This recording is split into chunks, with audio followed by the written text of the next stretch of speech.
Hi everyone, welcome to this video. So today I'm doing a book review. I have 3 books that I'm going to be talking about and reviewing today. I've got this one, which is Arsenic for Tea by Robin Stevens. I've got this point horror book, The Invitation by Diane Hoff. And then I have this one, which is called Rose by Holly Webb.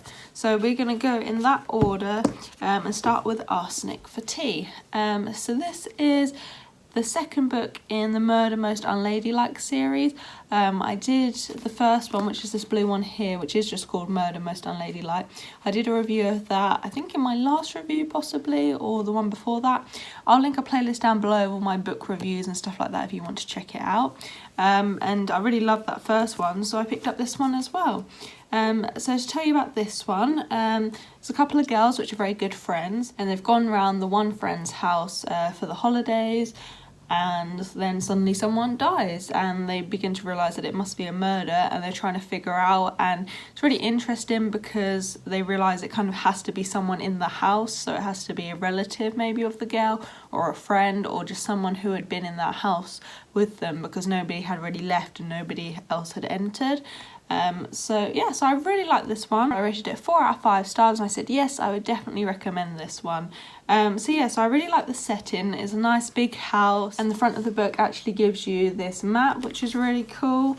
And on this page as well, so you've got a few maps. Now, to be fair, I didn't actually really refer back to this, so it's kind of a bit wasteful, but I do like that that is included, and that's just really good to know that, you know, how big and intricate this house was, so that made for a really good setting. And it was all based in that location, so they didn't really go anywhere else, which I really enjoyed. I love stuff that is just more about the dialogue and the story, and they can really pull that off in one location. I think that's great. I thought the characters in this book were developed really nicely, in fact much better than the first book. I felt the first book you had quite like two-dimensional characters, but this time all of the kind of suspects and all of the family members and everyone we got to know was really interesting, and I felt like they were just a lot more fleshed out and we got to know a lot more about them. There's also a little bit of humour in this. I'm not sure if it's always intentional or not, but I do really like the writing style, and sometimes the humour is really good as well. There's this one bit where there's a relative that likes to steal things, and there's a conversation between the two girls, and the one girl's like, oh, she can't actually be a thief because she's rich, and I kind of like the whole joke about that, like, you know, upper class people won't be classed as thieves, or they can't possibly be thieves because they're just too high status for that, which I found quite funny. And there's another bit as well where one girl mouths something to the other girl, and it's quite a long piece of dialogue, and she says something like, oh, good thing I'd been practicing my lip reading. And I just found that really funny because it was kind of the thing like, how did she understand that? And so I feel like that was almost like breaking the fourth wall to give that sort of joke. Again, not always sure if that was intentional or not, but I certainly appreciated that. It was definitely unpredictable, and we had quite a few subplots as well, which were really good. I won't obviously, you know, no spoilers in any of this, but there was a subplot about a mother character and a subplot about a governess character, and those were both really interesting and I enjoyed those. So then a couple of criticisms. I would say there was kind of a main suspect I had while I started reading this, and it almost seemed quite obvious, like, oh, it must be them. But they were not mentioned for a while in the book, so it kept me thinking actually maybe it is them, because neither of the two girls had already mentioned this suspect, which made me a little bit concerned. But then thankfully the suspect was mentioned at one point and they kind of ruled them out, but I almost wish it had been mentioned a little bit earlier because it seemed a bit too obvious for me. But thankfully the actual murderer wasn't obvious in the end. It just seemed like there was a kind of a red herring suspect, which I wish had been addressed by the main characters a little bit earlier. And then my second criticism and my last criticism was that the police come right at the end and it all gets wrapped up rather quickly, and it just feels maybe a little bit too quick.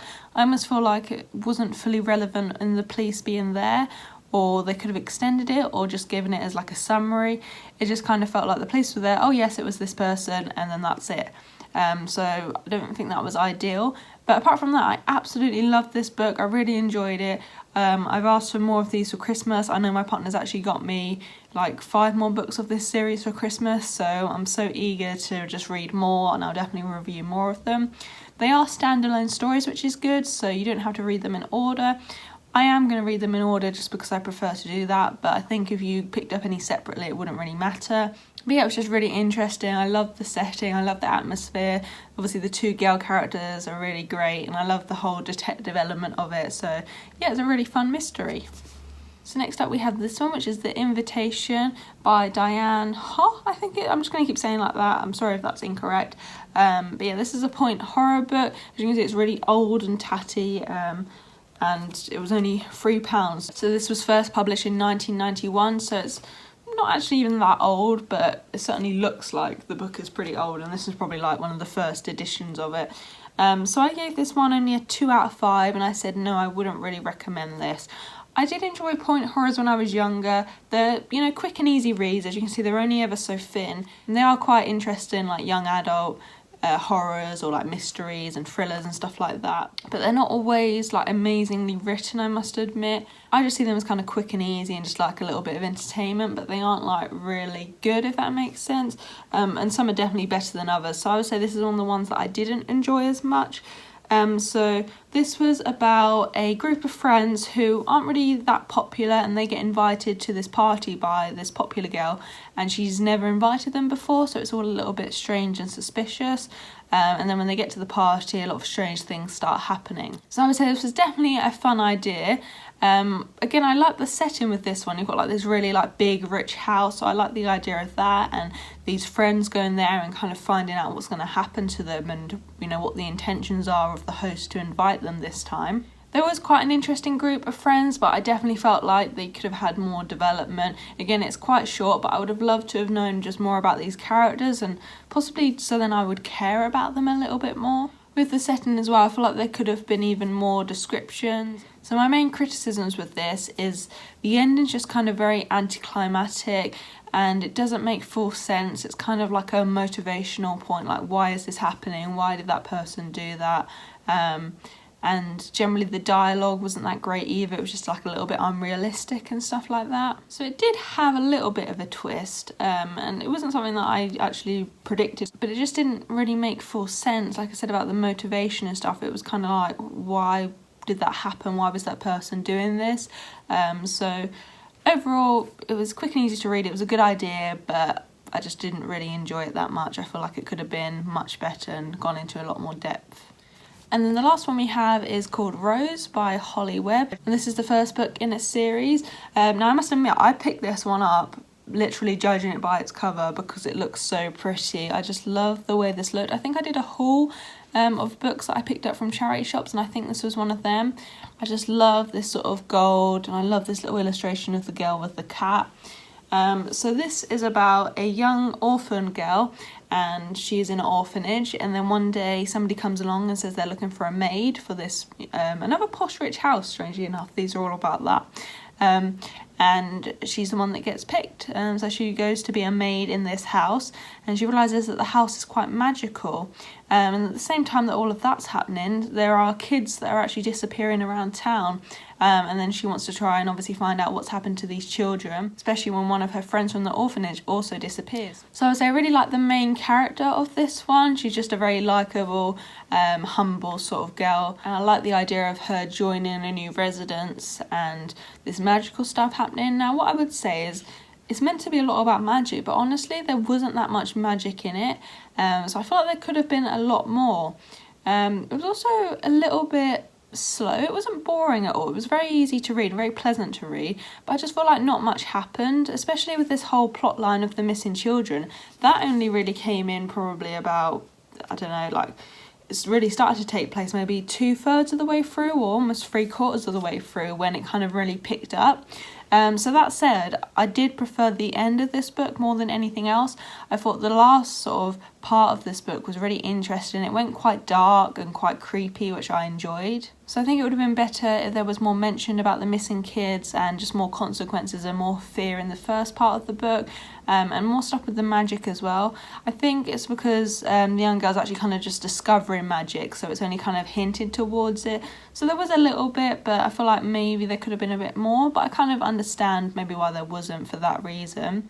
Another criticism I have, again avoiding spoilers or anything, but there is a escape scene of sorts, and it just seemed a little bit simple and sudden. It kind of felt like everything was building up and then it was like very easy to actually escape, and I just didn't really understand that. I felt like there should have been more to it. But to be honest, there's lots of other books coming out in this series, and I don't think I would read any of the others just because this wasn't fully my thing. I did enjoy it. I gave it a 3 out of 5 stars, but it was just lacking some stuff for me. It was lacking a bit more action, maybe a bit more magic would have been good, and maybe a little bit more of a thorough plot going all the way through. So maybe the following books will be a bit better. Maybe this was just the author getting into the swing of things, but I don't know if I'll be reading them. If you have read them, let me know down below if you think they're any good, because I could potentially check them out if, you know, they're a bit better. But yeah, so overall 3 out of 5 stars, and I probably wouldn't recommend this. If you really do love this sort of thing, and if it sounded good to you, you know, it's not a bad book at all, but I don't know, I just feel like there's similar books actually of this genre that probably do it better. I reviewed a book once before called The Name of This Book is Secret, and that's actually kind of a very similar plot line actually, where you've got these kind of magical and fantasy elements, and then you've got this child that actually gets stolen from a school, and you've got the two main characters trying to actually find him again.